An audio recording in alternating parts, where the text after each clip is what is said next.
Hi and welcome to my channel, and then thank you so much karena mendengar kisah-kisah daripada konten aku.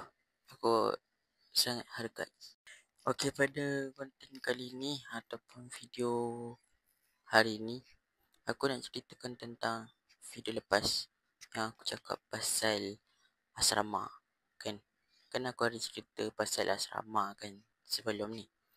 Jadi aku akan buat ni sekadar untuk, bukan sekadar lah untuk bahagian 2 part 2, tapi dalam bahagian sambungan pada part yang aku cerita pasal asrama tu. Okay, aku akan beritahu konsep macam mana asrama ni berjalan, masa diorang buat apa itu ni. Tapi korang kena ingat tau, setiap sekolah peraturan dengan masa diorang berbeza. Jadi aku pun berbeza, masa aku semua adalah berbeza daripada sekolah-sekolah yang lain. Jadi aku dah bagi tahu awal-awal sebab semua sekolah ada had ataupun limit yang diorang sediakan untuk pelajar-pelajar dengan guru-guru yang menetap dalam sekolah tu. Dan aku akan ceritalah daripada permulaan sampailah penghujung. Jadi berkemungkinan video ni berkemungkinan akan panjang atau tak, itu aku tak pasti. Cuma aku akan ceritakanlah konsep ataupun antara dalam sekolah aku tu. Okey, tanpa kita membuang masa, jangan lupa untuk kuatkan volume 60 hingga 70%. And then kalau korang jenis yang macam aku tak beli korang. Kalau korang jenis macam macam bosan je tak ada subtitle, betul tak? Okey, kalau korang nak dengar subtitle, just ikut je, tekan caption belah kanan atas sekali, dia akan tulis CC tu kan. Korang tekan tu dan enjoy lah. Okey, aku jadi nak letak aku, tapi aku tak tahu nak aku apa yang sesuai. Jadi aku akan buat macam ni untuk permulaan. Nanti video akan datang atau apa pun, nanti aku akan cuba try letak lagu supaya nak bagi cantik suasana yang kita cerita ni. Okey, sekarang mari kita mulakan dengan konsep-konsep dalam asrama. Okey, bagi aku asrama ni dia best. Betul. Kalau orang yang just pandai cari kawan, dia memang best. Ataupun dia jenis Maria. Kadang-kadang ada yang bayar kita, ada yang lebih daripada kita, ada yang bawah daripada kita. Maksudnya kita belajar cara menjadi orang yang lebih daripada tu, lebih daripada kita tu macam mana, dan orang yang sama bayar dengan kita tu macam mana, dan orang yang bawah daripada kita macam mana. Ikut peringkat umur lah.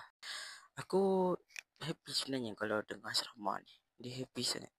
Tapi yang membuatkan kita tak happy bila biasalah gejala-gejala yang tak patut ada dalam asrama tu, tapi orang letak dekat dalam asrama tu. Sorry, suara serak. Sorry. Jadi nak kata asrama ni bosan ke apa, tak sangat lah. Dia kalau tak bosan, kalau ada kawan lah. Kalau bosan, dia tak ada kawan, memang bosan lah. Duduk buat sendiri. Boleh, tak salah bahas sendiri. Tapi bagilah kita masa untuk happy juga kan. Walaupun kawan yang kita kawan tu just tegur je kan. Dengar sekali ke apa, dengar je. Okey, mari kita mulakan masa. Okey, masa yang waktu aku dalam asrama. Kita akan mula daripada pagi sampailah tidur. Okey, pada waktu pagi, aku akan bangun dalam 4.30 atau pukul 5 pagi. Setiap sekolah berlainan je. Aku dah bagi tahu daripada tadi. Okey, sekolah yang korang masuk, tak kisahlah sekolah balik ke sekolah apalah, tak kisah. Yang penting konsep dengan masa diorang berbeza.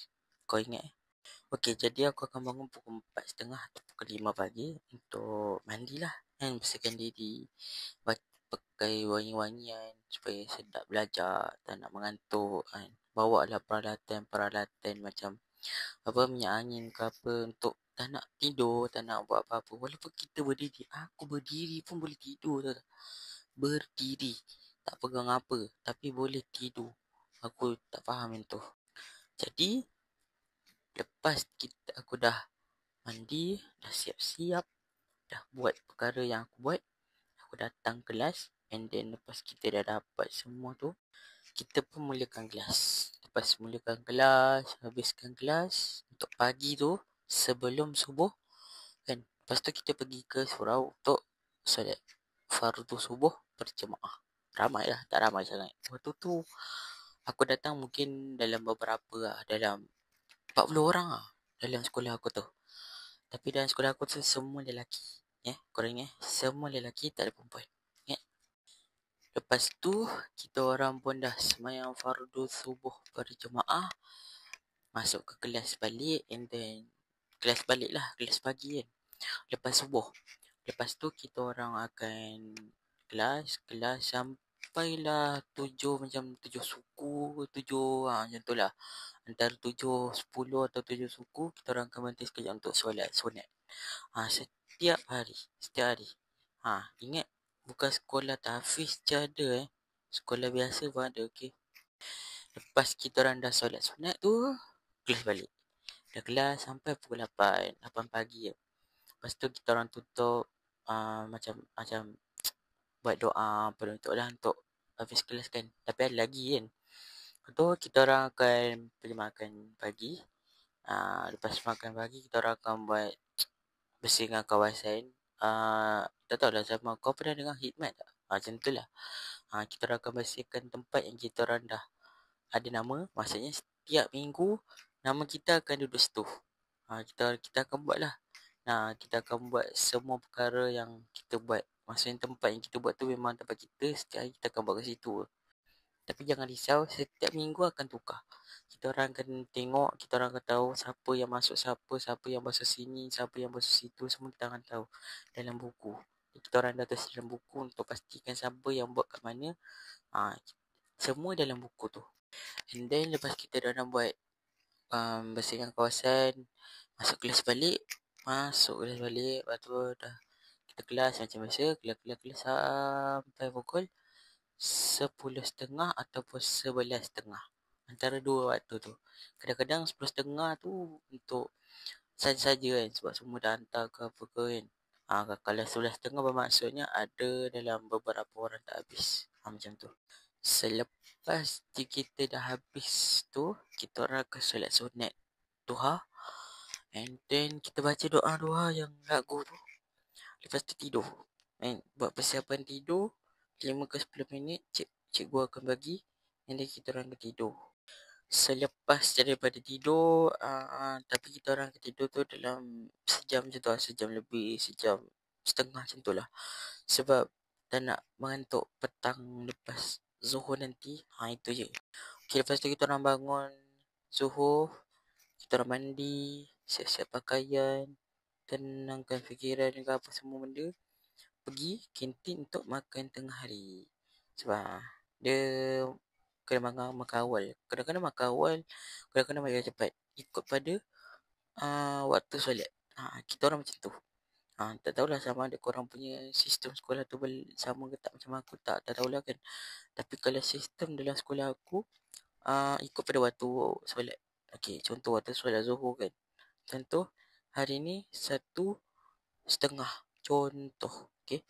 Lepas tu, okay, kalau 1:30 bermaksud kita kena makan awal lah. Kena makan awal. Tapi, kalau waktu tu pukul 1:05, kita tak boleh makan. Kita kena terus pergi surau sebab masa dah singkat. Tak boleh makan, tak boleh tak nasi, semua macam-macam lah.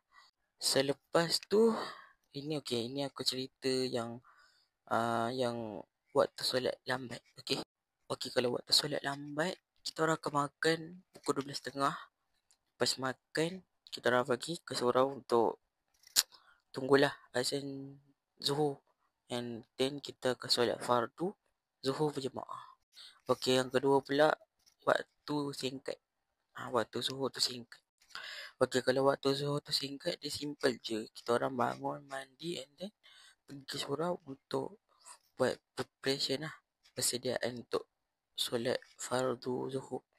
Lepas tu dah azan, kita orang pun semayang sunat semua benda.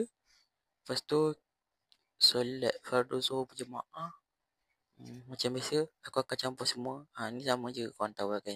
Selepas kita dah sembahyang fardu zuhur berjemaah, kita orang akan duduk dekat dalam surau tu untuk tunggu ustaz ataupun cikgu lah.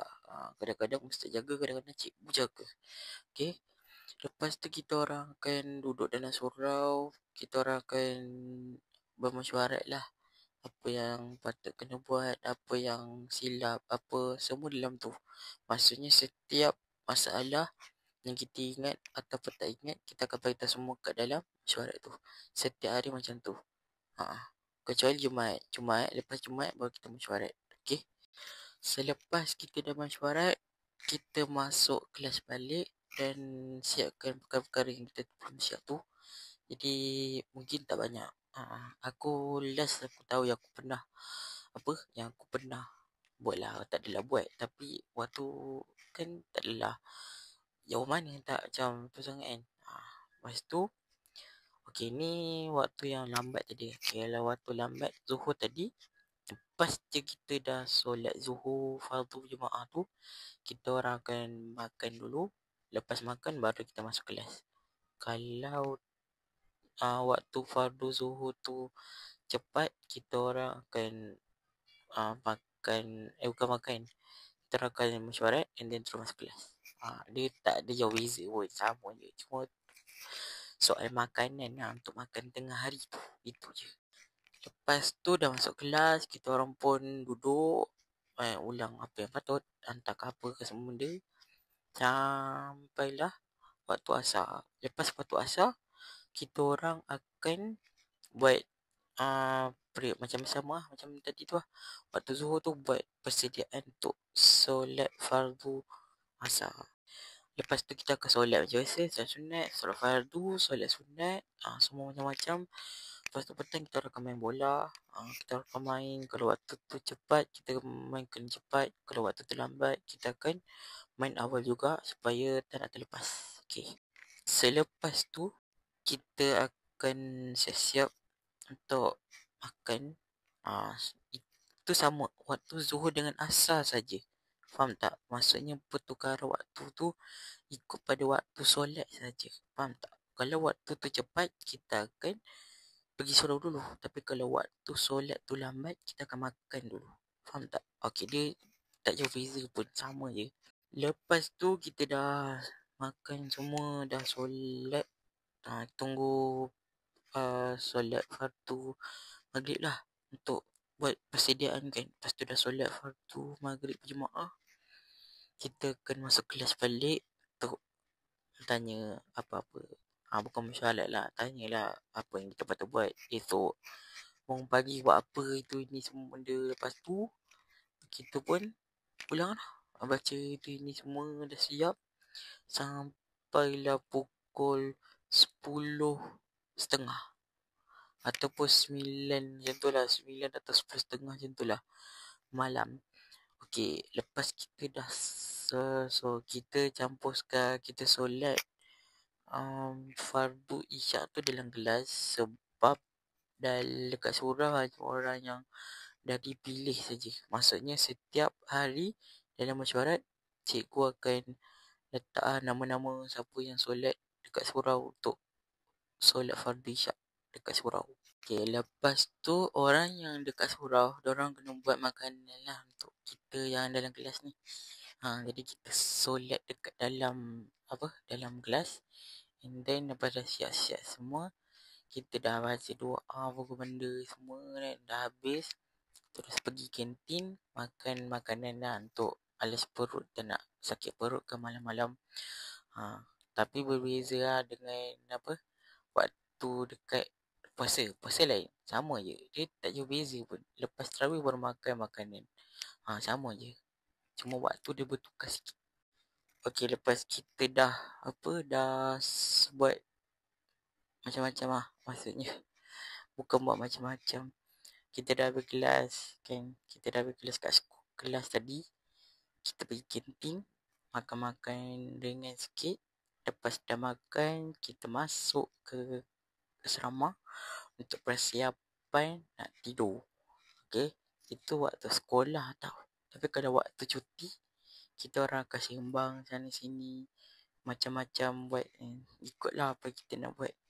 Kadang-kadang ada yang main belakang ke tandas, buat apa tah, main cicak, main tu main ni, and ada yang buat basuh baju, ada yang tu, ada yang ni, bermacam-macam jenis dan macam-macam perkara yang diorang nak buat.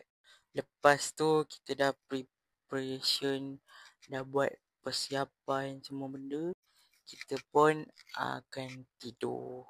Nanti akan ada satu cikgu datang untuk cek sama ada kita semua pelajar dah tidur ke belum.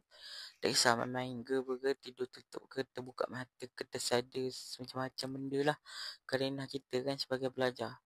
Okey, dah siap semua perkara, barulah warden ataupun cikgu aku akan keluar daripada asrama tu untuk pastikan semua pelajar duduk dekat tempat masing-masing, katil masing-masing, and then semua dalam keadaan senyap dan tidur.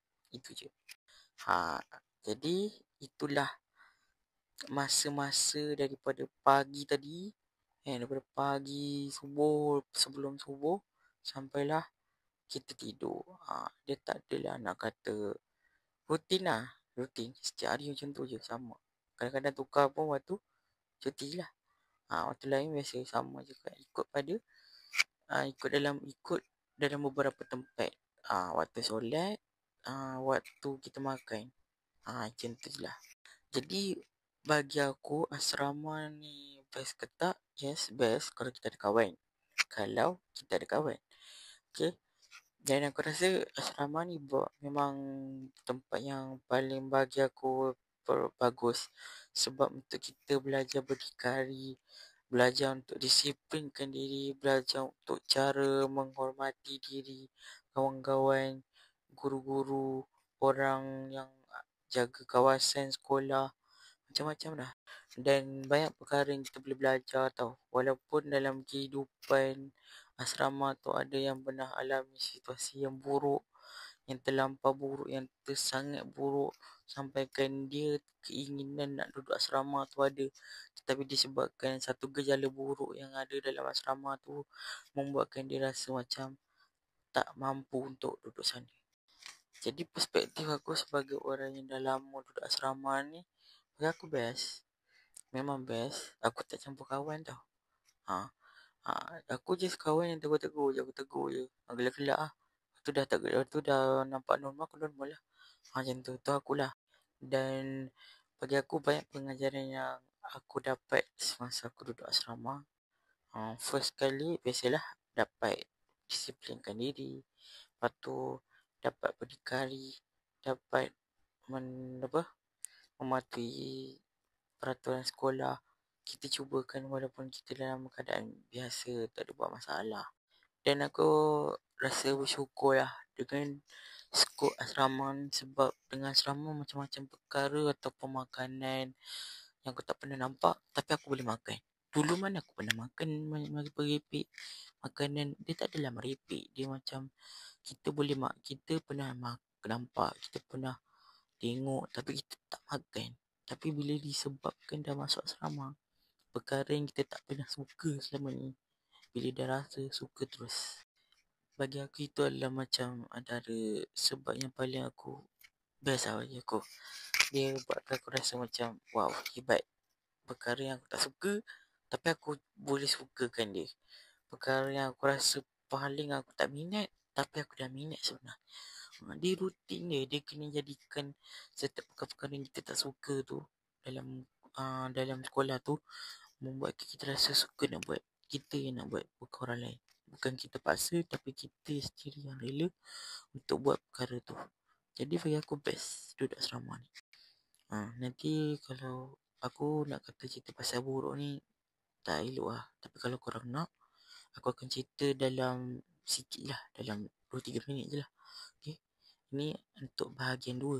Nanti aku akan buat bahagian 3, keburukan. Dia tak adalah keburukan banyak, je sikit je, 2-3 je lah. Okay. Nanti aku cerita pada part 3.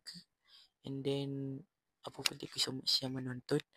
Aku rasa dah lama sangat dah ni aku bercerita. Padahal cerita pasal konsep dengan masa yang ada kat sekolah aku dulu tu je. Okay. Jadi pun thank you so much and selamat dengar ataupun daripada luahan aku ni, daripada cerita yang aku sampaikan. Okay, walaupun korang tak faham, korang tengok video lepas aku yang sebelum ni. Okay, jangan lupa like, comment, and subscribe. And thank you so much. And see you in the next video. Okay, bye-bye.